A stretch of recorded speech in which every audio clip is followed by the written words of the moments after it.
Hello everyone.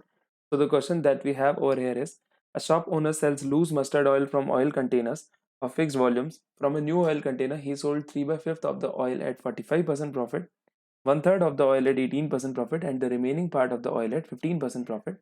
If in the entire transaction he gained rupees 272, then what is the cost price of the container filled with oil?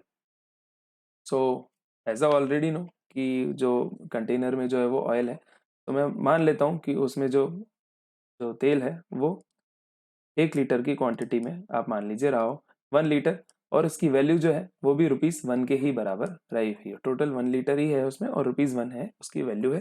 This is what I have assumed. This is what I have assumed. तो let us सी किस प्रकार से आपका ही sold 3/5 of the oil, 3/5 of the oil, यानी ये 3/5 of the oil 3/5 litre जब उसने बेचा है इसको 45% प्रॉफिट पे, right. And the one third of the oil eight 18% profit. One third of the oil जो है ये बेचा गया है 18% प्रॉफिट पे, and the remaining part of the oil eight 15% profit. तो लेट अस सी कि रिमेनिंग जो ऑयल है वो कितना बचा होगा एज अ फ्रैक्शन। अगर आप देखें उसको तो 3/5 प्लस 1/3 जो है वो आपका ऑलरेडी हो चुका है, दैट मीन्स 9 प्लस 5 14/15 आपका ऑलरेडी हो चुका है। दैट मीन्स रिमेनिंग आपका कितना बचा होगा 1 माइनस 14/15, या आप कह सकते हैं कि रिमेनिंग जो है वो 1/15 ऑफ द ऑयल जो है वो कितने में बेचा गया 15% प्रॉफिट पे। अब मुझे पता है कि एंटायर ट्रांजैक्शन पे इसने 272 जो है गेन किया है, सो आपको एक्चुअल कॉस्ट प्राइस जो है निकालनी है। This is ₹1 is only what you have assumed. तो लेट अस सी, मुझे पता है कि 1 लीटर जो है वो ₹1 का है। दैट मीन्स 3/5 जो है, जो 3/5 लीटर है उसकी वैल्यू भी 3/5 रही होगी, 1/3 की जो है वो 1/3 रही होगी, 1/15 की 1/15 रही होगी। तो इसी के ऊपर मैं डायरेक्टली अगर परसेंटेजेस लगा देता हूँ, क्योंकि ये प्रॉफिट परसेंटेजेस है और मैं इसको इक्वेट कर देता हूँ, तो आइए देखते हैं किस प्रकार से ये चीज़ को जो है आ जाती है। तो 3/5 का 45% प्रॉफिट, 3/5 की वैल्यू पे 45% का प्रॉफिट का मतलब होता है 45% इज नथिंग बट 9/20 आप लिख सकते हैं। सिमिलरली 1/3 का 18% प्रॉफिट, और 1/15 वाली वैल्यू की चीज़ पे आपको 15% प्रॉफिट हुआ है। यस। अब मैं देखता हूँ कि मुझे एक्चुअल में इस वाले अज्यूम वाले वैल्यू पे कितना प्रॉफिट आ जाता है। तो let us see, this is 27/100।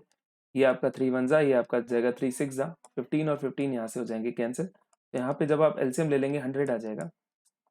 This is 27 plus 1 into 6 is 6 plus 1 upon 100।